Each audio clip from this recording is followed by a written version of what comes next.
warahmatullahi wabarakatuh.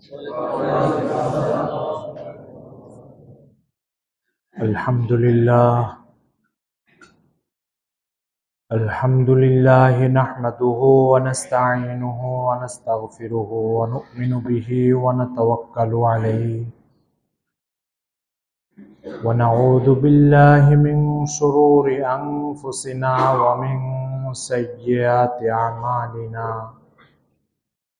من يهده الله فلا مضل له ومن يضلله فلا هادي له ونشهد أن لا إله إلا الله وحده لا شريك له ونشهد أن سيدنا وسندنا وحبيبنا وقرة أعيننا محمد صلى الله تعالى عليه وعلى آله وأصحابه وبارك وسلم تسليما كثيرا أما بعد فقد قال الله تبارك وتعالى إنما التوبة على الله للذين يعملون السوء بجهالة ثم يتوبون من قريب فأولئك يتوب الله عليهم وكان الله عليما حكيما وليست التوبة للذين يعملون السيئات حتى إذا حضر أحدهم الموت قال إني تبت الآن ولا الذين يموتون وهم كفار أولئك أعتدنا لهم عذابا أليما صدق الله مولانا العظيم وصدق رسوله النبي الكريم ونحن على ذلك من الشاهدين والشاكرين الحمد لله رب العالمين। মহান আল্লাহ তাআলার বড় মেহেরবানি, যিনি আমাদেরকে কোরআনের বক্তব্য শোনার, বোঝার ও মানার অনুপ্রেরণা দান করেছেন। এই জন্য আল্লাহ তাআলার শাহী দরবারে শুকর আদায় করি, আলহামদুলিল্লাহ। আজকে আমরা সূরা নিসার 17 ও 18 নম্বর আয়াত তেলাওয়াত করেছি। আল্লাহ তাআলা যদি মেহেরবানি করেন তাহলে এই আয়াত দুটোর সাথে সম্পর্কিত বিষয় নিয়ে আমরা আজকে আলোচনা করব ইনশাআল্লাহ। প্রথমে দুটো আয়াতের সরল অনুবাদ বলি, সরল বঙ্গানুবাদ বলি। আল্লাহ তাআলা বলছেন, ইন্নামাত তাওবাতু আলাল্লাহ লিল্লাযীনা ইয়ামালুনা আস-সুআ বিজাহালাতিন। আল্লাহ তাআলার কাছে কোনো তওবা হিসাবে গণ্য হওয়ার জন্য, আল্লাহ তাআলার কাছে কোনো তওবা হিসাবে গণ্য হওয়ার জন্য সেই তওবা কেমন হতে হবে? ইয়ামালুনা আস-সুআ বিজাহালাতিন, যেই গুনাহটা করে সে তওবা করছে ওই গুনাহটা না জেনে না বুঝে করতে হবে। ইচ্ছা করে গুনাহ করেছে তারপরে তওবা করেছে, সে তওবা গ্রহণযোগ্যতা নেই। না জেনে না বুঝে যে গুনাহ করেছে সেই গুনার পরে যে তওবা করবে সেই তওবাটা আল্লাহর কাছে গ্রহণযোগ্য। এরপরে গুনাহ করার পরে আবার তওবাটা কেমন হতে হবে? ইয়াতুবুনা মিন করিবিন, অতি দ্রুত তওবা। করিব মানে দ্রুত, নিকটতম সময়ে। গুনাহ করার খুব অল্প সময়ের মধ্যে দ্রুত তওবা করে ফেলবে।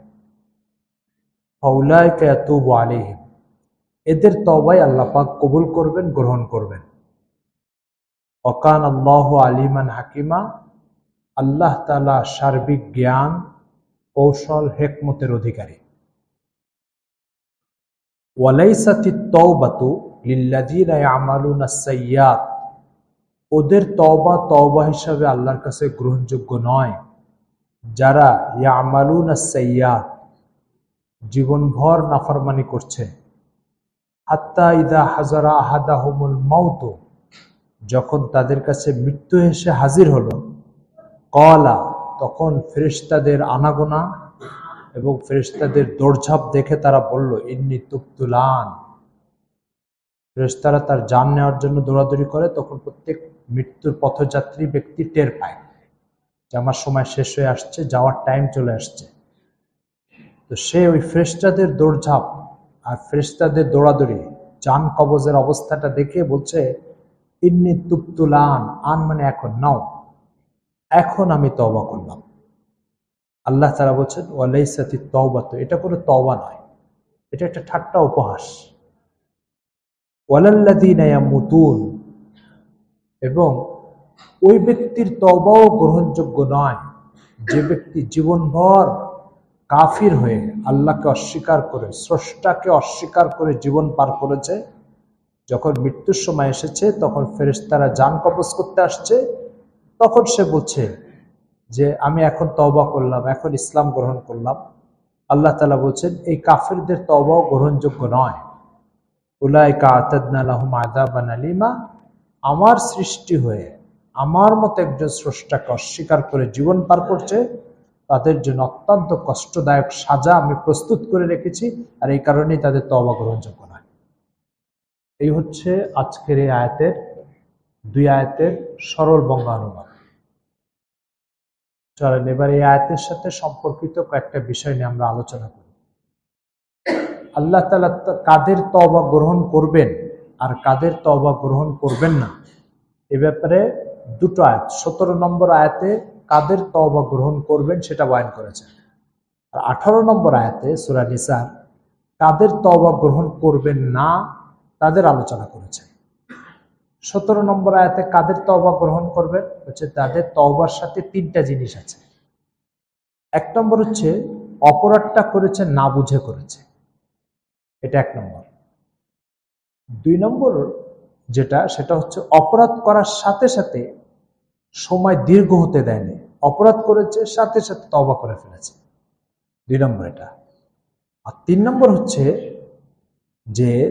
হচ্ছে যে যে অপরাধটা তারা করেছে সে অপরাধটা হুঁশ ফিরে আসার সাথে সাথে তাকে বিরক্ত করছে, অস্বস্তিতে ফেলেছে, তৃপ্তি পেয়েছে এমন না। আমাদের মধ্যে অনেকে আছে গুনাহ করে তৃপ্তি পায়, গুনাহ করে মজা পায় না। যারা গুনাহ করে মজা পায়, আল্লাহ বলছেন এদের তওবা নাই। যারা গুনাহ করে অস্বস্তিতে ভোগ করে, আল্লাহকে নারাজ করে ফেললাম, আল্লাহ মনে অসন্তুষ্ট হয়ে গেলেন আমার উপরে, আল্লাহ পাকের হক নষ্ট করলাম, এই ধরনের একটা অস্বস্তি যাদের ভিতরে কাজ করে, আল্লাহ তাআলা বলছেন তাদের তওবা। পরের আয়াতে বলছেন কাদের তওবা গ্রহণযোগ্য নয়, বলছে তাদের তওবা গ্রহণযোগ্য নয় যারা গুনাহ করতে থাকে হাত্তা ইযা হাজারা আহাদাহুমুল মাউত, এরপর একটা টাইমে তাদের কাছে আকস্মিক মৃত্যু চলে আসে।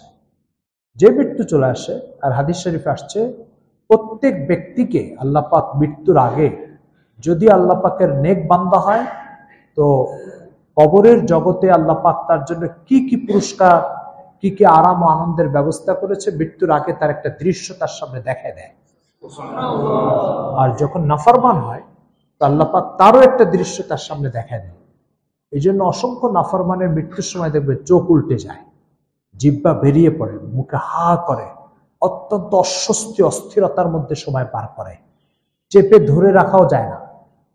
এ ধরনের অনেক ব্যক্তিকে আপনারা মৃত্যুর সময় এরকম অনাকাঙ্ক্ষিত দৃশ্য তার থেকে প্রকাশ পাচ্ছে, দেখতে পাবেন।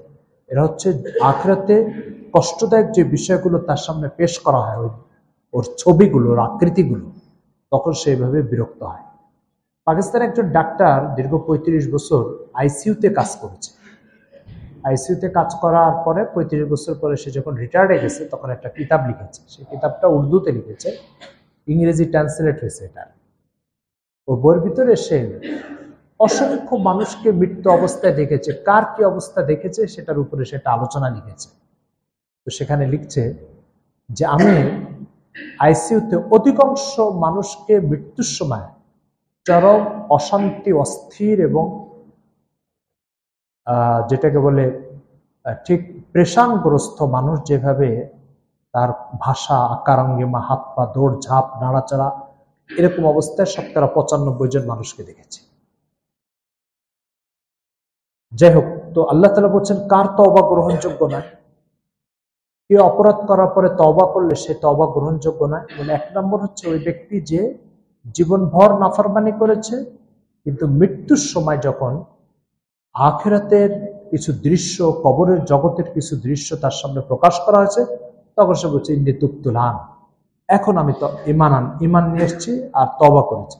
আল্লাহ তাআলা বলছেন এই তওবা গ্রহণযোগ্য নয়। কেন তওবা এই জন্য গ্রহণযোগ্য নয় যে এই ব্যক্তি যে তওবা করেছে এর আখিরাতের দৃশ্য দেখে তওবা করেছে। আর ঈমানের প্রথম কথা হচ্ছে শুধু আল্লাহর কথা বিশ্বাস করে ঈমান আনতে হবে। আল্লাহর কথা, আখিরাতের কথা, আল্লাহর কথা শুধু না দেখে আল্লাহর উপর আস্থা পোষণ করে বিশ্বাস করতে হবে। দেখে যদি বিশ্বাস করা হয় তাহলে এটা ঈমান নয়। ঈমানের কথা হচ্ছে গায়েবের প্রতি বিশ্বাস থাকতে হবে। এই জন্য আল্লাহ তাআলা বলছেন ওয়ালাইসাতিত তওবা, লাইসা মানে না, ওয়ালাইসাতিত তওবাতু, ওই ব্যক্তির তওবা নয় যে ব্যক্তি জীবনভর বেঈমানির সাথে জড়িত ছিল, কোনদিন তওবা করে না, মৃত্যুর সময় খারাপ দৃশ্য দেখে তওবা করেছে, এই ব্যক্তির তওবা নয়। ওয়ালাল্লাযীনা ইয়ামুতুন, আল্লাহ তাআলা বলছে প্রত্যেক কাফের মৃত্যুর আগে ঈমান আনবে। ফিরআউন এনেছিল সূরা কাসাস, সম্ভবত ওই সূরার ভিতরে আল্লাহ তাআলা বয়ান করছেন ফিরআউন যখন মুসা আলাইহিস সালামকে ধাওয়া করার জন্য সমুদ্রে নেমে গেল, মাঝ সমুদ্রে পৌঁছলো, তখন আল্লাহ তাআলা পানিকে হুকুম করেছে পানি মিলে যাও। পানি মিলে গেছে, তখন ফিরআউন হাবুডুবু খাচ্ছে, মানে অথই পানির মধ্যে এভাবে হাবুডুবু খেতে খেতে নাক মুখ দিয়ে পানি ঢুকতেছে, এভাবে আস্তে আস্তে মৃত্যুর কাছাকাছি আসবে। তখন সে বলেছিল আমানতু বিরব্বি মুসা ওয়া হারুন, হারুন আর মুসা যে আল্লাহর দিকে মানুষকে ডাকে, আমি সে আল্লাহর উপর ঈমান এনেছি।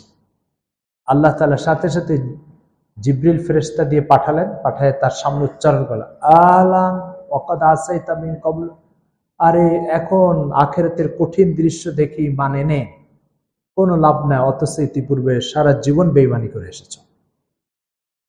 এই ঈমানের, এই তওবার কোনো মূল্য নাই। তাহলে এখান থেকে যে কথাটা পরিষ্কার বোঝা যাচ্ছে যে আমি কিছু গুনাহ করিনি, কালকে তওবা করব, কিছু গুনাহ করিনি 5 দিন পরে তওবা করব, বা আরো কিছু গুনার কাজ বাকি আছে সেটা শেষ করে একসাথে তওবা করব। কোরআন বলছে এটার কোনো সুযোগ নেই। কোরআন কি বলছে ইয়াতুবুনা মিন কারীবিন, গুনাহের সাথে সাথে ব্যক্তিকে ফিরে আসতে হবে আল্লাহর কাছে। কেন? তওবাটা হচ্ছে আপনার কাপড়ে যদি মলমূত্র লাগে, ঠিক আছে, তখন কি আপনি এই চিন্তা করেন যে আমি আরো কিছু মলমূত্র লাগাই তারপর একসাথে ধুয়ে ফেলবো? তো আল্লাহ তাআলা বলছেন যে মলমূত্র এটা কাপড়ের জন্য যত ক্ষতিকারক, গুনাহ তো আমল নামার জন্য তার চেয়ে বেশি ক্ষতিকারক। তো তুমি যেমন এটা লাগার সাথে সাথে ধোয়ার চিন্তা করো, আরো কিছু লাগুক, 2 দিন লাগুক, 5 দিন লাগুক, তারপরে যে ধুবো, তার আগে এটা পড়তে থাকবো, এই চিন্তা তুমি তোমার কাপড়ের ক্ষেত্রে যেমন করো না। আমল নামাটাকে কি কাপড়ের চেয়ে মূল্যহীন মনে করলে যে সেখানে গুনাহ 5 দিন যাবত চলতে থাকবে, তারপরে তুমি তওবা করবে? একটা বিষয়। আরেকটা বিষয় হচ্ছে যে একজন মুমিন বা একজন ইমানদারের ইমানের অপরিহার্য একটা চাহিদা হচ্ছে যে সে গুনাহ করবে না। আল্লাহর নাফরমানির কোন একটা ক্ষুদ্রতম জায়গায় তার পদচারণা হবে না। যদি কোনো কারণে, কোনো অপারগতা, কোনো না জানা, কোনো অজ্ঞতার কারণে হয়ে যায়, তাহলে কোরআন বলছে ইয়াতুবুনা কারীবিন, হওয়ার সাথে সাথে সে ফিরে আসবে আল্লাহর কাছে। এই ফিরে আসাটা এটা ফরজ। আল্লাহর কাছে গুনাহ থেকে ফিরে আসাটা এটা ফরজ। আল্লাহ তাআলা বলছে ইয়া আইয়ুহাল্লাযীনা আমানু তুবু ইলাল্লাহ, হে ঈমানদারেরা ফিরে আসো আল্লাহর কাছে, ফিরে আসো আল্লাহর কাছে, ফিরে আসো। এই তুবু ইলাল্লাহ মানে আল্লাহর কাছে ফিরে আসো। তো গুনাহ হয়ে যাওয়া মাত্রই তওবা করা এটা ফরজ, এটা নফল না, এটা আমার ইচ্ছাধীন না, এটা আমার স্বাধীনতা না যে আমি 5 দিন গুনাহ করে 6ষ্ঠ দিন তওবা করব, অথবা 5টা গুনাহ করে 6ষ্ঠ বার তওবা করব না, এরকম কোনো স্বাধীনতা নেই। গুনাহ সে করবে না, যদি হয়ে যায় সাথে সাথে ফিরে আসবে, কোনো সংখ্যার পরে নাই, কোনো দিনের পরে নাই। এরপর একটা বিষয় হচ্ছে যে তওবা করার পরে যে ব্যক্তির দ্বারা আর গুনাহ হবে না তা না, তার অঙ্গীকার তো হচ্ছে আমি গুনাহ করব না। এরপরেও কোনো না জেনে অজ্ঞতার কারণে, অপারগতার কারণে হয়ে যেতেও পারে, তারপরে কি করবে? আল্লাহ তাআলা বলছে তারপরে আবার তওবা করবে। আবার তওবা করবে। মুসান্নাফ ইবনে আবি শাইবা হাদিসের একটা প্রসিদ্ধ কিতাব, এটা ইমাম বুখারী রাহমাতুল্লাহ উস্তাদ লিখেছেন। এই বইটা 27 খণ্ডে ছেপে আসছে। এটা এই কিতাবের ভিতরে মুসা আলাইহিস সালামের জামানার একটা লোকের তওবার গল্প লেখা হয়েছে। সেখানে লিখছে যে বনি ইসরাইল একটা লোক, মুসা আলাইহিস সালামের জাতির নাম বনি ইসরাইল, সেখানে একটা লোক এত বেশি অপরাধ করেছে যে তার অপরাধ ও অপকর্মের কারণে এলাকায় ব্যাপকভাবে একটা তার প্রতি একটা ঘৃণাবোধ তৈরি হয়েছে। এলাকার লোকজন সব ধরে নিয়ে তাকে জঙ্গলে রেখে আসলো। সেখানে খাওয়া নাই, দাওয়া নাই, অশান্তি অস্থিরতার ভিতরে সে সময় পার করছে। কিছুদিন যাওয়ার পরে তার মৃত্যুর উপক্রম হলো। তো যখন মৃত্যুর উপক্রম হলো তখন সে চিন্তা করলো, চলেই তো যাবো আল্লাহর কাছে, তো আল্লাহর কাছে ক্ষমা চাই। তো আল্লাহ তাআলা তো সিস্টেম এটা তৈরি করেছেন যে মৃত্যুর আলামত আসার আগে যদি কেউ তওবা করে সে তওবা গ্রহণ করবেন আল্লাহ তাআলা। তো সে আল্লাহ তাআলা একটা আজীব মালিক। ব্যক্তি গুনাহ করে, আবার ওই গুনাহগারের দিলের ভিতরে আল্লাহ পাক তার কাছে ক্ষমা চাওয়ার অনুপ্রেরণা তৈরি করে দেন। তো গুনাহ করে সে, অপরাধ করে সে, কিন্তু তাকে মুক্তির জন্য ভিতরে অনুপ্রেরণা তৈরি করে দেন। এই অনুপ্রেরণা যখন তৈরি করে দিয়েছে তো সে ওখানে শুয়ে শুয়ে তওবা করেছে। তওবা করার পরে কিছুদিন পরে সে মারা গেল। আল্লাহ তাআলা মুসা আলাইহিস সালামকে বলছেন, মুসা তুমি বনি ইসরাইলের মধ্যে ঘোষণা করে দাও যে কোনো ব্যক্তি যদি আমার কাছে ক্ষমা পেতে চায় তাহলে ওই জঙ্গলে ওই লোকটার যেন জানাজাতে শরীক হয়। মুসা আলাইহিস সালাম বনি ইসরাইলে ঘোষণা করে দিলেন। যাওয়ার পরে লোকজন হুড়মুড় করে ক্ষমা পাওয়ার জন্য তার জানাজাতে শরীক হলো। যাওয়ার পরে এবার লোকজন যে দেখলে, আরে এ তো সেই লোক যাকে আমরা বনি ইসরাইল থেকে বের করে জঙ্গলে পাঠিয়ে দিচ্ছি তার অপকর্মের কারণে, এর জানাজাতে শরীক হলে আবার আমাদের গুনাহ মাফ হবে। লোকজন মুসা আলাইহিস সালামের কাছে এসে বলছে, মুসা তুমি কি এই লোকটাকে চিনো? বললো, কে এই লোক? বললো, যে আমরা যাকে অপকর্মের কারণে মহল্লা থেকে বের করে দিয়েছি এ তো সেই লোক। এই কথা বলার পরে মুসা আলাইহিস সালাম নিজে নিশ্চিত হওয়ার জন্য যায় লোকটার চেহারা দেখলেন। হ্যাঁ, তাই তো সেই লোক। কিন্তু সেই লোক হওয়া সত্ত্বেও তো আল্লাহ এটা আমাকে বলেছেন যে এই লোকের জানাজাতে যে শরীক হবে তাকেও মাফ করে দেওয়া হবে। দেখো আমি এটা আল্লাহর পক্ষ থেকে বলছি, আমি নিজে বানাই বলছি না। লোকজন মুসা আলাইহিস সালামের কথা তার অতীত জীবন দুটোর ভিতরে মিলাতে পারছে না। অবশেষে মুসা আলাইহিস সালাম আল্লাহর কাছে আবার জিজ্ঞাসা করলেন, বনি ইসরাইলের লোকজন তো এই কথা বলছে। তখন আল্লাহ তাআলা মুসা আলাইহিস সালামের কাছে নতুন একটা বার্তা পাঠালেন। সে বার্তার ভিতরে বলছেন, মুসা এই লোকটা মৃত্যুর কয়েকদিন আগে আমার কাছে এমন কায়মানো বাক্যে তওবা করেছে যে তওবার ভিতরে তার বক্তব্য এটা ছিল, আল্লাহ আমাকে শাস্তি দিলে যদি আপনার ক্ষমতার ভিতরে কোনো বৃদ্ধি আসে তাহলে আপনি আমাকে শাস্তি দেন, আর আমাকে ক্ষমা করে দিলে যদি আপনার ক্ষমা করার যে গুণাবলী সেটার মহত্ব শ্রেষ্ঠত্ব প্রকাশ পায় তাহলে আপনার ক্ষমা করার গুণের শ্রেষ্ঠত্বের স্বার্থে আপনি আমাকে মাফ করে দেন। আর বনি ইসরায়েলের প্রত্যেকটা লোকের দরজা আমার জন্য বন্ধ হয়ে গেছে, আর এটা হতেই পারে কারণ ওরা আমার স্রষ্টা না। আপনার দরজা আমার জন্য বন্ধ হতে পারে না কারণ আপনি আমার স্রষ্টা। তো আল্লাহ তাআলা মুসা আলাইহিস সালামকে বলছেন, মুসা এই কথাগুলো যেটা সে আমার ক্ষমাকারী, আমার শ্রেষ্ঠত্ব, আমার সামনে সে কায়মানো বাক্যে এভাবে পড়ে গেছে, এখন যদি আমি তাকে ক্ষমা না করি এটা আমার মর্যাদার জন্য কোনো ইতিবাচক সংবাদ নয়। এই জন্য আমার মর্যাদার স্বার্থে আমি তাকে ক্ষমা করে দিয়েছি। বিশেষ করে মুসা যখন সেই কথা বলল যে বনি ইসরায়েলের কারোর দরজা আমার জন্য খোলা নাই, আর এরা আমাকে বের করে দিয়েছে কারণ এরা আমার স্রষ্টা নয়, আপনি আমাকে সৃষ্টি করেছেন, আপনার দরজা কখনো আমার জন্য বনি ইসরায়েলের লোকদের দরজার মতো বন্ধ হতে পারে না। এই কথাটা মুসা আমাকে দারুণভাবে প্রলুব্ধ করেছে তাকে ক্ষমা করার জন্য। আর এত মর্যাদা বৃদ্ধি করে দিয়েছি তার এই কথাটার কারণে যে আল্লাহ আপনার দরজা আমার জন্য বন্ধ হতে পারে না। এত মর্যাদা বৃদ্ধি করেছি, এখন ফয়সালা করেছি তার জানাজা যে পড়বে তাকেও মাফ করে দেওয়া। মুসা ইসলাম জানিয়ে দিল বনি ইসরায়েলকে, দেখো আল্লাহ পাকের কাছে তার এই মর্যাদা, আর আল্লাহ পাকে এই বলেছেন। এই কথা বলার পরে মাশাআল্লাহ সবাই জানাজা পড়লো এবং আল্লাহ তাআলা মুসা ইসলামের মাধ্যমে ঘোষণা দিয়ে দিলেন যে বনি ইসরায়েলের সবাইকে মাফ করে দেওয়া হয়। রাসূল সাল্লাল্লাহু আলাইহি ওয়াসাল্লামের জামানায় এক মহিলার ঘটনা ঘটেছে এরকম। সে মহিলার ঘটনা ছিল, গামিদি একটা গোত্র ছিল মদিনাতে, সে গোত্রের এক মহিলা ব্যভিচার করেছে, অনৈতিক সম্পর্কে লিপ্ত হয়েছে। লিপ্ত হওয়ার পরে ওই মহিলাকে ইসলামের যে দণ্ডবিধি সেটা দেওয়া হয়েছে, পাথর মেরে তাকে মেরে ফেলা হয়েছে। ইসলামের কোনো বিবাহিত ব্যক্তি যদি ব্যভিচারে লিপ্ত হয়, অনৈতিক ভাবে দৈহিক সম্পর্কে লিপ্ত হয়, তখন তাকে মৃত্যুদণ্ড দেওয়া হয়। এটা ইসলামের বিধান। ইসলামে মানুষ হত্যা করার চেয়ে অনৈতিক সম্পর্ক আরো গর্হিত অপরাধ বলে গণ্য হয়ে থাকে কোরআন ও সুন্নাতে। তো তাকে পাথর দিয়ে আঘাত করে যখন মারা হচ্ছিল, তো খালিদ ইবনে ওলীদ রাদিয়াল্লাহু তাআলা, রাসূল সাল্লাল্লাহু আলাইহি ওয়াসাল্লামের প্রখ্যাত সাহাবী, সে ওই আঘাতকারীদের মধ্যে একজন ছিল। যে পাথর মারছে, মারার পরে তার শরীর থেকে রক্তের ছিটা এসে খালিদের গায়ে লাগছে।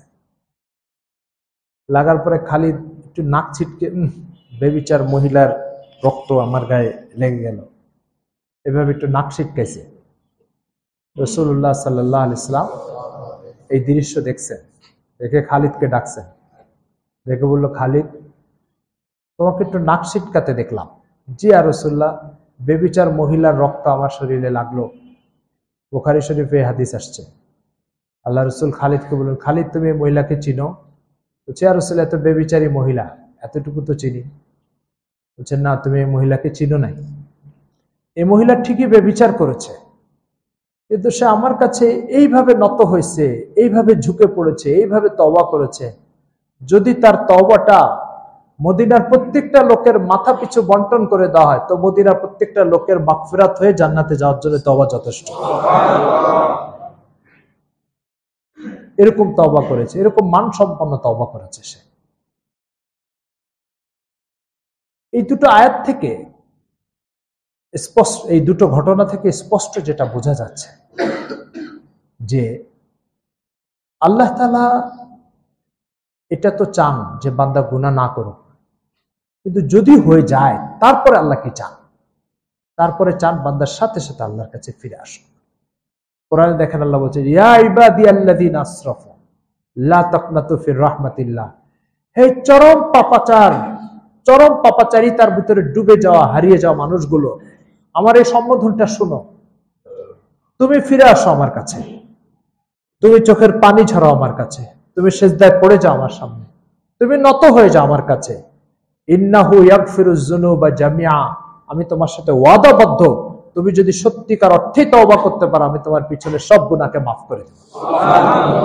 একদম কোরআনে দ্ব্যর্থহীন ঘোষণা আল্লাহ তাআলার, দ্ব্যর্থহীন ঘোষণা। এই জন্য মানুষকে আল্লাহ পাক গুনাহ করার একটা যোগ্যতা দিয়েছেন, ফেরেশতাকে যোগ্যতা দেয় নাই। আর যখন এই যোগ্যতা মানুষকে দিয়েছেন, তো কিছু গুনাহ তার হয়ে যাবেই। কিছু গুনাহ, সবচেয়ে সতর্ক মানুষ যে তারও কিছু গুনাহ হয়ে যেতে পারে, শুধু নবীরা এর থেকে বেঁচে আছে, আর কেউ বেঁচে নেই। তো যেহেতু কিছু গুনাহ হয়ে যাবে, তো গুনার পরে একজন ইমানদারের দায়িত্ব কি? এই আয়াত দুটো এই দায়িত্বের প্রতি ইমানদারকে সচেতন করেছে। গুনাহ হয়ে গেছে, তো কাপড়ে ময়লা লাগলে, শরীরে পেশাব পায়খানা লাগলে যেমন সাথে সাথে ধুয়ে বলো, 1 মিনিটও কাল বিলম্ব করো না, শুধু পানি পাওয়ার অপেক্ষায়। তো ঠিক তোমার আমল নামায় যখন কোনো গুনাহ যুক্ত হয়ে যায়, তোমার দ্বারা যদি আল্লাহর কোন নাফরমান হয়ে যায়, সাথে সাথে তুমি সিজদায় যেয়ে তওবা শুরু করে দাও, সাথে সাথে। এই সাথে সাথে তওবা করার এই শিক্ষাটা এই দুই আয়াত দিচ্ছে। আল্লাহ কি চান বান্দার থেকে, এই দুই আয়াতে তিনি প্রকাশ করে দিয়েছেন। গুনাহ দীর্ঘ হতে থাকলে, গুনাহ হচ্ছে তওবা হচ্ছে না, তার অর্থ হচ্ছে একটা টাইমে আল্লাহ তাআলার কাছে সে ঈমান হারা হয়ে মৃত্যুবরণের সম্ভাবনা আছে। গুনাহ হচ্ছে, তওবা হচ্ছে না। গুনার তালিকা দীর্ঘ হচ্ছে, মুসার চেষ্টা হচ্ছে না তওবা দিয়ে। গুনাহ দিয়ে আমলনামা হালকা ছিল, এখন ভারী হয়ে গেছে, কিন্তু ওই ভারী আমলনামাকে তওবা করে গুনাহমুক্ত করার চেষ্টা হচ্ছে না। তাহলে সম্ভাবনা আছে যে আল্লাহ পাক তাকে আল্লাহর কাছে যখন নিয়ে যাবেন, ঈমান হারা করে নিয়ে যাবেন। কেন? এটা বিষয়টা পরিষ্কার। আল্লাহ পাক মানুষের অন্তর তৈরি করেছেন আল্লাহ পাকের জিকির এবং তার স্মরণকে জিন্দা রাখার জন্য, যে অন্তরে আল্লাহর জিকির জিন্দা থাকে। এখন এই অন্তর থেকে আপনি আল্লাহকে মুছে বিভিন্ন ধরনের গুনাহের কাজ দিয়ে অন্তরকে ভরে ফেলেছেন। বিভিন্ন রকম গুনাহ দিয়ে, বিভিন্ন ধরনের নারী ঘটিত ঝামেলা দিয়ে, যৌন শৃঙ্খলতা দিয়ে, চোখের গুনাহ দিয়ে, তথাকথিত পর্দাহীনতার মাধ্যমে কোন নারীর সাথে সম্পর্কের মাধ্যমে আপনি আপনার অন্তরকে কলুষিত করে ফেলেছেন। তো যেখানে আল্লাহকে রাখার দরকার ছিল সেখানে আপনি একজন নারীকে রেখেছেন, যেখানে আল্লাহর গোলামি রাখার দরকার ছিল সেখানে আপনি আল্লাহর নাফরমানিকে রেখেছেন। যে অন্তর আল্লাহর গোলামি দ্বারা সমৃদ্ধ করার দরকার ছিল সে অন্তরকে আপনি আল্লাহর নাফরমানি দিয়ে সাজিয়েছেন। এবার আমি আপনাকে ছোট্ট একটা প্রশ্ন করি, অফিসে আপনার যে চেয়ারটা, সেই চেয়ার থেকে আপনাকে কেউ যদি সরায় আরেকজন এসে সেই চেয়ারে বসে, তার সাথে কত টাইম আপনার বন্ধুত্ব থাকবে বলেন? কয় ঘন্টা সে বন্ধুত্ব দীর্ঘ হবে? আপনাকে সেই চেয়ারে বসতেই দিচ্ছে না, একদিন না, 2 দিন না, 5 দিন না, 1 মাস না, আপনাকে আপনার চেয়ারে বসতে দিচ্ছে না। এবার বলেন আপনার সাথে তার সম্পর্ক কত সময় থাকবে? তো এই জায়গাটা তো হচ্ছে মহান আল্লাহ তাআলার চেয়ার। মুমিনের অন্তর এটা কি? চেয়ার। এখানে আল্লাহ পাকের জায়গা, এখানে আর কারোর জায়গা নাই। এইবার এখানে আপনি নাফরমানি দিয়ে ভরে ফেলেছেন এই জায়গাটা, আল্লাহর নাম সরাই দিয়েছেন, আর শয়তানের গোলামি দিয়ে, বিভিন্ন নারীর প্রতি অনৈতিক আগ্রহ আকর্ষণ দিয়ে আপনি এই জায়গাটাকে ভরে ফেলেছেন। এবার আপনার ইমানের সাথে মৃত্যু হবে। এবার আপনি চাচ্ছেন যে আল্লাহর নাম নিতে নিতে কবরে চলে যাবেন। আল্লাহ তাআলা বলবে, তুমি যেই জিনিসকে দিয়ে তোমার অন্তরকে ভরেছো তার কাছ থেকে যে তুমি আখিরাতের নাজাতের ফয়সালা করে আসো, যাও। যে জিনিস দিয়ে তুমি অন্তরকে ভরে ফেলেছো, মৃত্যুর সময় ওই জিনিস মুখে আসতে থাকবে। খুব সুখের সংবাদ এটা না দুঃখের সংবাদ? আর আল্লাহর কাছে যাওয়ার সময় আল্লাহর নাম মুখে উচ্চারিত হচ্ছে না, বরং এলোমেলো আজে বাজে জিনিস যা দিয়ে অন্তরকে সারা জীবন ভরেছি সেটা দিয়ে অন্তর ভরে যাচ্ছে। এটা যদি হয় তো এটার অর্থ কি জানেন? এটার অর্থ হচ্ছে একটা লোক কোর্টে হাজির হলো, তার বিরুদ্ধে অভিযোগ হচ্ছে তিনি হত্যা করেছেন, কোন একজন ব্যক্তিকে হত্যা করেছে, তার বিরুদ্ধে অভিযোগ। তো তার প্রতিপক্ষ যে উকিল সে প্রমাণ করার চেষ্টা করে তিনি হত্যা করেছেন, কিন্তু আসামি কি প্রমাণ করার চেষ্টা করবে? আমি নির্দোষ, তাই না? এখন কোর্টে হাজির হওয়া মাত্রই এই আসামি যদি পকেট থেকে চাকু বের করে বিচারপতিকে দেখায়, মাননীয় বিচারপতি সাহেব এই যে এটা দিয়ে আমি মেরেছি ওনাকে, ঠিক আছে? তো বিচারপতির আর কোনো সাক্ষী টাক্ষী ডাকার দরকার আছে? আর কোনো সময় দীর্ঘ করা? ওই দিনই তো রায় লিখে দিবে যে তার বিরুদ্ধে ফাঁসির আদেশ। ঠিক একজন ব্যক্তি জীবনে যত পাপ করুক না কেন, দরকার হচ্ছে মৃত্যুর সময় যখন সে আল্লাহর কাছে যাচ্ছে তখন মুখ দিয়ে কি বেরোবে? আল্লাহর নাম বেরোবে। এখন সে যাচ্ছে আল্লাহর কাছে, মুখ দিয়ে বেরোচ্ছে ওই নাফরমানি গুলো যেগুলো দিয়ে সে অন্তরকে ভরেছে। এই জন্য উলামা ইকরাম বলেছেন যে কোনো ব্যক্তি যদি দিলের ভিতরে আল্লাহ তাআলার গোলামি, তার নাম, তার জিকির বাদ দিয়ে গুনাহ দিয়ে অন্তরকে সাজায়, তো মৃত্যুর সময় ওই গুনাহগুলো তার মুখ থেকে বের হবে। এই বক্তব্যগুলোটাকে আল্লাহ রাসূল এক হাদিসের ভিতরে এইভাবে সুন্দর করে বুঝিয়ে বলেছেন, কামা তাঈশুনা তামুতুন ওয়া কামা তামুতুনা তুবাতুন। যেভাবে তোমাদের জীবন পার হবে মৃত্যুটা ওইভাবে হবে, আর যেভাবে মৃত্যু হবে কিয়ামতের দিন ওইভাবে উঠবে। যেভাবে জীবন পার করবে মৃত্যুটা কোনভাবে হবে? ওইভাবে হবে। জীবন পার করেছে মহান আল্লাহ তাআলার নাম অন্তরে ধারণ করে, মৃত্যু অন্তরের মুখে আল্লাহর নাম জারির মাধ্যমে তার মৃত্যু হবে। আর মৃত্যু আল্লাহর নাম নিয়ে হচ্ছে, তাহলে আখিরাতে আল্লাহর নাম নিতে নিতেই আল্লাহর সামনে হাজির হবে। এর বিপরীত কেউ অন্তরের ভিতরে কোন নারীকে স্থাপন করে তার সাথে প্রেমের সম্পর্ক, তার সাথে নাজায়েজ সম্পর্ক, তার কথা অন্তরে, সে তাকে ঘুম থেকে উঠায় নিয়ে যেতে পারে, কাজের থেকে বের করে সময় পার করাতে পারে, তার সাথে ওঠা বসা, অনৈতিক সম্পর্ক, এগুলোর মধ্যে দিয়ে তার দিন রাত পার হচ্ছে। এরপরে এইভাবে তার জীবন পার হচ্ছে। তো যখন মৃত্যু হবে তখন ওই নারীর কথা বলতে বলতে সে দুনিয়া থেকে যাবে, আর আল্লাহ তাআলার সামনে ওই নারীর কথা বলতে বলতেই কিয়ামতের দিন উঠবে। রাসূল সাল্লাল্লাহু আলাইহি ওয়াসাল্লাম যখন বিদায় হজে গেছিলেন ইন্তেকালের কয়েক মাস আগে, তো হুজুর আরাফার ময়দানে হুজুরের এক সাহাবী ঘোড়ার পিঠ থেকে পড়ে মারা গেছে। তো সাহাবা ইকরাম তাড়াতাড়ি তাকে শরীর থেকে ইহরামের কাপড় সরায় কাফনের কাপড় পরায় টরায় দাফন করার চেষ্টা করছেন। তো আল্লাহ রাসূল বলছেন, না না, তাকে ইহরামের কাপড়েই দাফন করো। এরপর আল্লাহ রাসূল বলছেন যে এই যে সে ঘোড়ার পিঠের উপরে লাব্বাইক বলতে বলতে পড়ে মারা গেল না, কিয়ামতের দিন সে আল্লাহ তাআলার সামনে লাব্বাইক বলতে বলতেই হাজির হবে। বুখারী শরীফে হাদিস আছে। তো আল্লাহ রাসূলের এই হাদিসটা আপনারা ভালো করে একটু স্মরণ রাখেন। কামা তাইশুনা তামুতুন, যেভাবে জীবন পার করবে সেভাবে তোমার মৃত্যু হবে, আর যেভাবে মৃত্যু হবে সেভাবেই কিয়ামতের দিন আল্লাহর সামনে উঠবে। সুতরাং আপনার অন্তরে কার নাম আসা দরকার, কার গোলামি আসার দরকার, কার আনুগত্য আসার দরকার, এটা আপনাকে ভাবতে হবে। ইবলিসকে যখন জান্নাত থেকে আল্লাহ পাক বহিষ্কার করলেন, তখন সে আল্লাহ তাআলার সামনে ওয়াদা করেছে, আমি আপনার প্রত্যেকটা বান্দাকে আপনার নাফরমানির মধ্যে অভ্যস্ত করবে এবং আপনার নাম তাদের দিল থেকে মুছিয়ে দেওয়ার চেষ্টা করবে।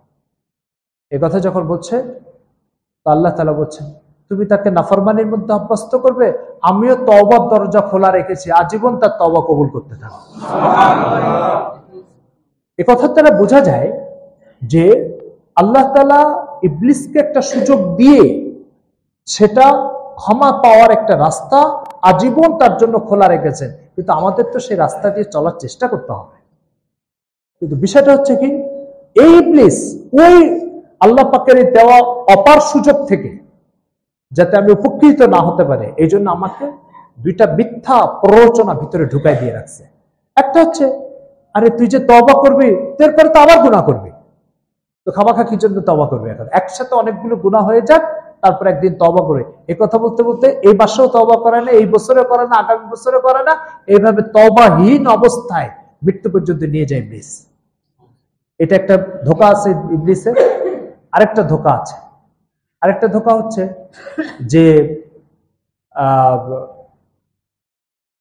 হচ্ছে যে গুনাহ করেছিস,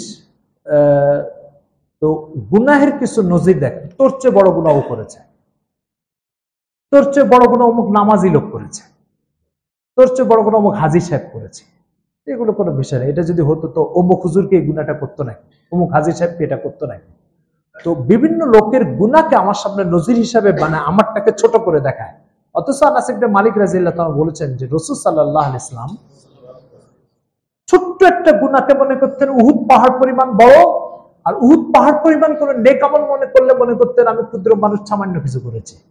শয়তান আমাদেরকে যেটা করে সেটা হচ্ছে বড় গুনাহকে ছোট করে দেখায়, আর ছোট নেক আমলকে বড় করে দেখায়। এই দুটো ধোঁকার মধ্যে দিয়ে আমাদের সময় পার হচ্ছে। এই জন্য শয়তানের এই ধোঁকা থেকে নিজেকে বাঁচতে হবে। গুনাহ কখনো ছোট হয় না, গুনাহ কি হয় না, ছোট হয় না।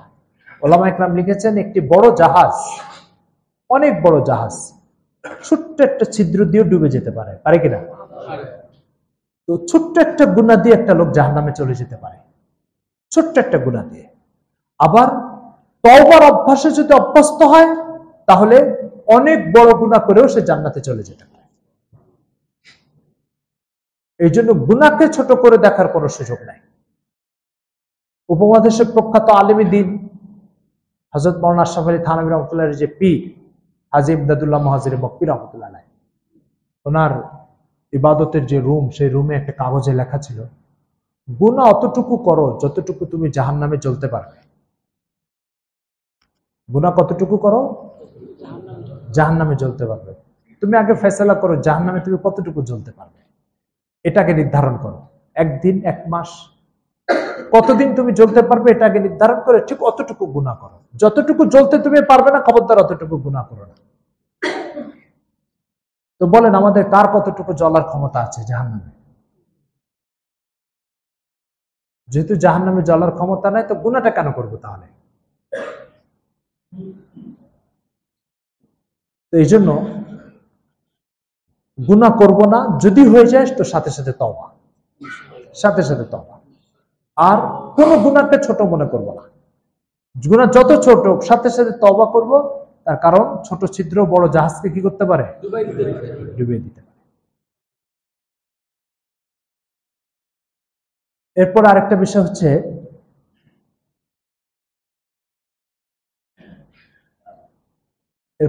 বিষয় হচ্ছে, যে আমার চোখের সামনে একজন গুনাহ করছে, কখনো তাকে হেয় করব না, লজ্জা দিব না এবং অপমান করার চেষ্টা করব না। কেন? রাসূল সাল্লাল্লাহু আলাইহি ওয়াসাল্লামের যুগে যে মহিলা ব্যভিচার করেছিল, সে মহিলা ব্যভিচারের মতো জঘন্য কাজ করেছে। ইসলামের সবচেয়ে বড় শাস্তি হচ্ছে যে কয়টা অপরাধে, তার মধ্যে ব্যভিচার একটা। তো ব্যভিচার সে করেছে, ইসলামে তাকে মৃত্যুদণ্ডের ফয়সালা করা হয়েছে, কিন্তু একজন নাক ছিটকাইছে, তাকে রাসূল সাল্লাল্লাহু আলাইহি ওয়াসাল্লাম সতর্ক করেছেন। আবার এই কথা বলেছেন, তার তওবা যদি বন্টন করে দেওয়া হয় তো মদিনাবাসীর জান্নাতে যাওয়ার জন্য যথেষ্ট। এবার আপনি কোন অপরাধীকে, কোন গুনাহগারকে ছোট করে দেখবেন বলেন? সে যদি গোপনে এরকম একটা তওবা করে ফেলে তখন কি হবে? এই জন্য আল্লাহ রাসূল সাল্লাল্লাহু আলাইহি ওয়াসাল্লাম বলেছেন, কেউ যদি কোনো গুনাহগারকে লজ্জা দেয়, অপমান করে, তাহলে ওই গুনাহ মৃত্যুর আগে তাকে দিয়ে আল্লাহ করাবেন, তারপরে কবরে নেবেন। কোন অপরাধীকে লজ্জা দেওয়ার কোন সুযোগ ইসলামে নেই। ইসলাম একটা বিস্ময়কর দিন ও জীবন আদর্শ। আল্লাহু আকবার। ইসলাম বলছে, তুমি যখন অপরাধ করো তখন এটাকে অনেক বড় করে দেখো, আর অন্য মানুষ যদি অপরাধ করে এটাকে চোখ বুজে দেখে চলে যাও। এটা দেখার দায়িত্ব তোমার না, এটা আল্লাহর দায়িত্ব।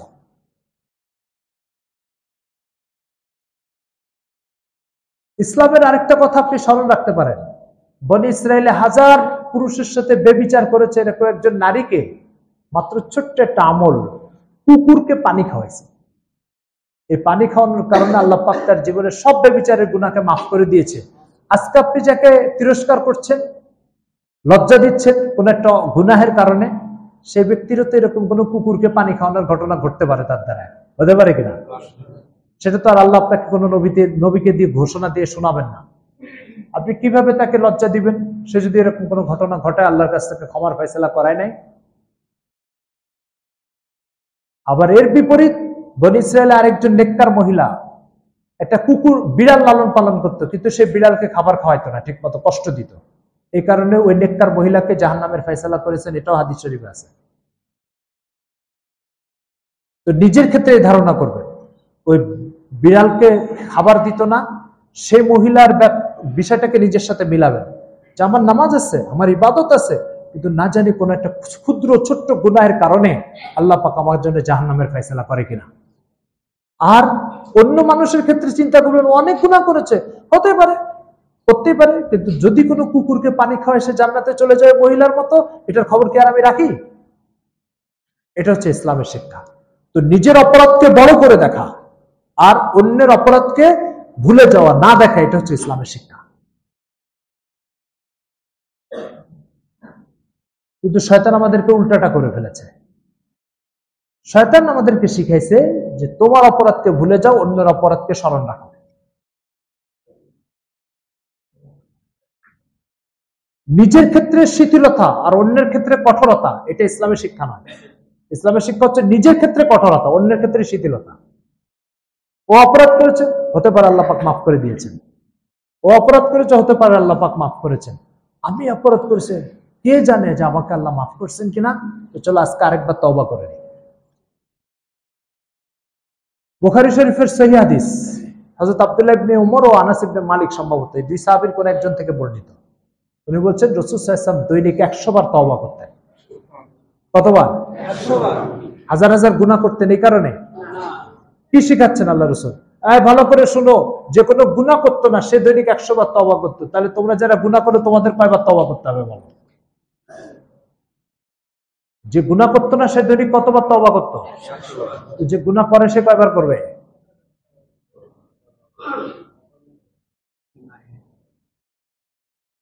এই জন্য এক হাদিসে আসছে, বান্দার আওয়াজের মধ্যে থেকে সবচেয়ে পছন্দনীয় একটা আওয়াজ হচ্ছে এই আওয়াজ, আল্লাহ আমাকে মাফ করে দেন, আমি তওবা করেছি। এই আওয়াজ আল্লাহ তাআলা বান্দার মুখ থেকে বারবার শুনতে চান।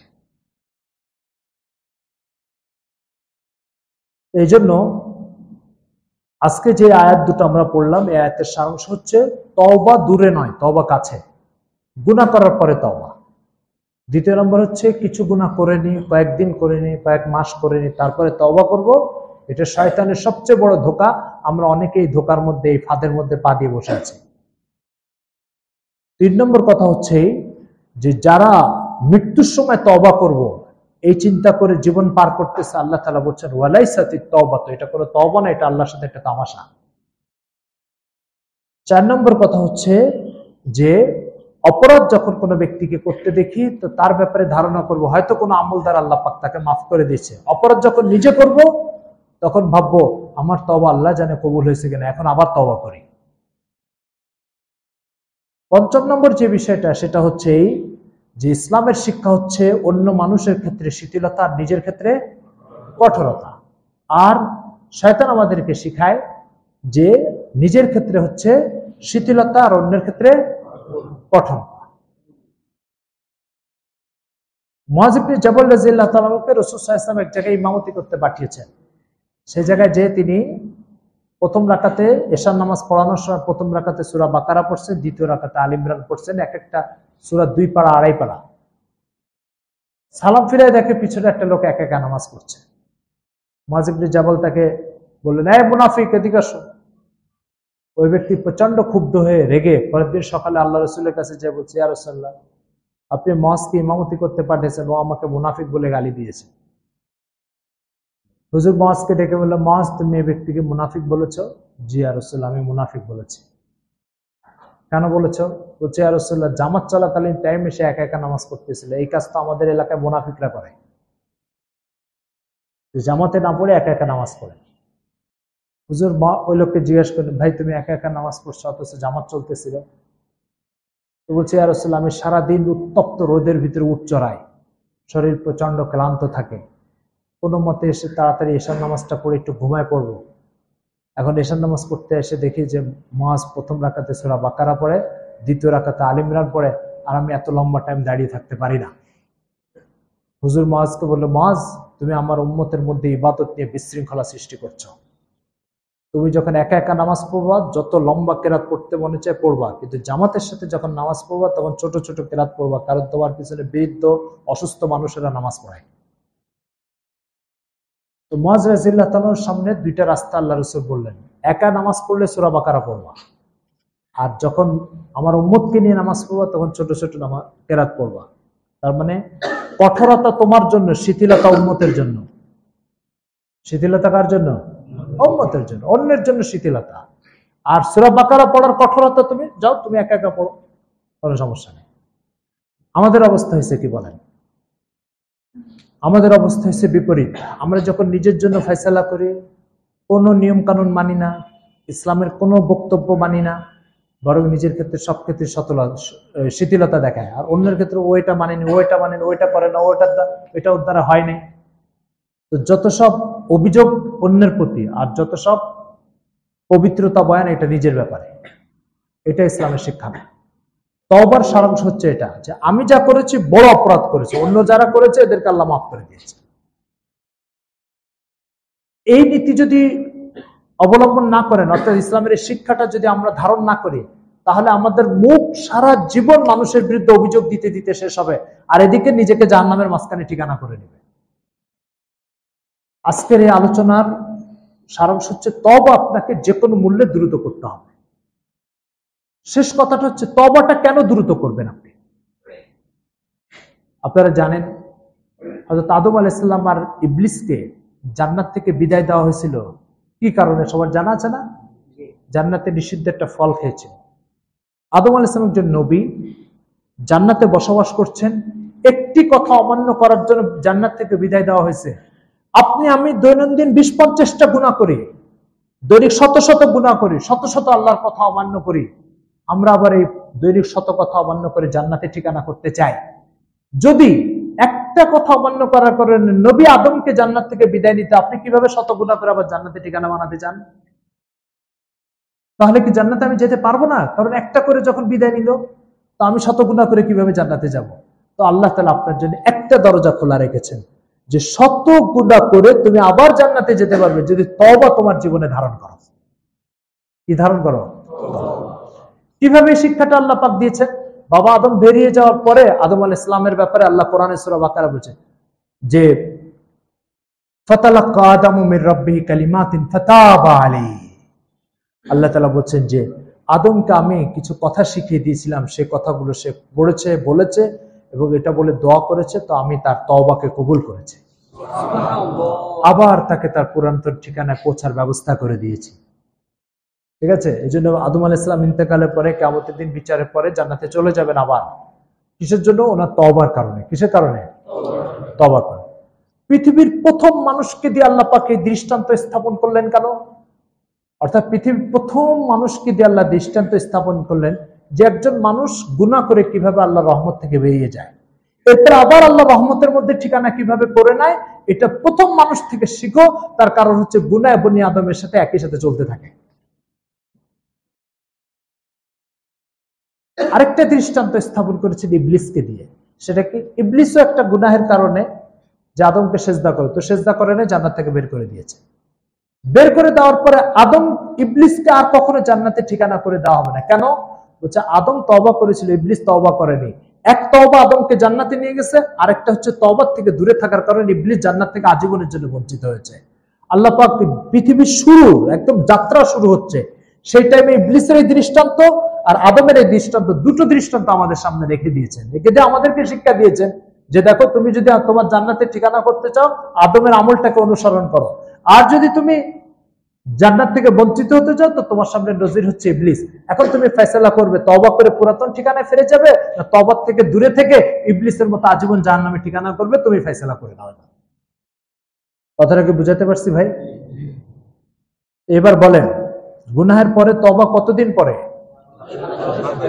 সাথে সাথে। আল্লাহ এটাই চান, ইয়াতুবুনা মিন করিব। আপনারা যদি আরবি বুঝতেন তাহলে বুঝতেন, ইয়াতুবুনা মিন করিবিন, গুনাহ হয়ে যাওয়ার সাথে সাথে সে যেন তওবার মধ্যে ডুবে যায়। আল্লাহ আমাদের সবাইকে বুঝার তৌফিক দান করেন। আর সর্বশেষ কথা হচ্ছে, তওবার মধ্যে তিনটা কাজ করতে হয়। একটা কাজ হচ্ছে পিছনে যে গুনাহটা হয়ে গেছে এর জন্য আল্লাহর কাছে লজ্জিত হতে, এত বড় মালিকের কথা অমান্য করছি, কিভাবে সম্ভব হলো আমার মতো একটা ক্ষুদ্র মানুষের দ্বারা? এটা লজ্জিত হয়। 2 নম্বর ক্ষমা চাওয়া। 3 নম্বর আগামী দিন এটা না করার জন্য অঙ্গীকার করা।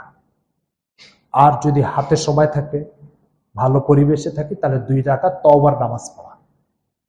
এক হাদিসে আছে আত-তাওবাতু আন-নাদাম, তওবা বলা হয় লজ্জিত হওয়াকে। তওবা বলা হয় লজ্জিত হওয়া, লজ্জা। লজ্জা বুঝতে পেরেছেন? লজ্জা হচ্ছে যেমন আপনি আপনার যে অফিসে চাকরি করেন, সে অফিসে বড় ধরনের একটা অপরাধ করে ফেলেছেন, কিন্তু আপনার বস আপনাকে বেতন সব ঠিক মতো দেয়। বস যখন জানতে পারবে, তখন আপনার লজ্জায় কপাল থেকে ঘাম ঝরবে কি ঝরবে না? এই যে ঘাম ঝরাটা, এই লজ্জাটা যখন আল্লাহর ক্ষেত্রে হয়, তখন এটা তওবা হয়। আল্লাহ তাআলা আমাদের সবাইকে বুঝাও মানার তৌফিক দান করেন। প্রশ্ন আছে?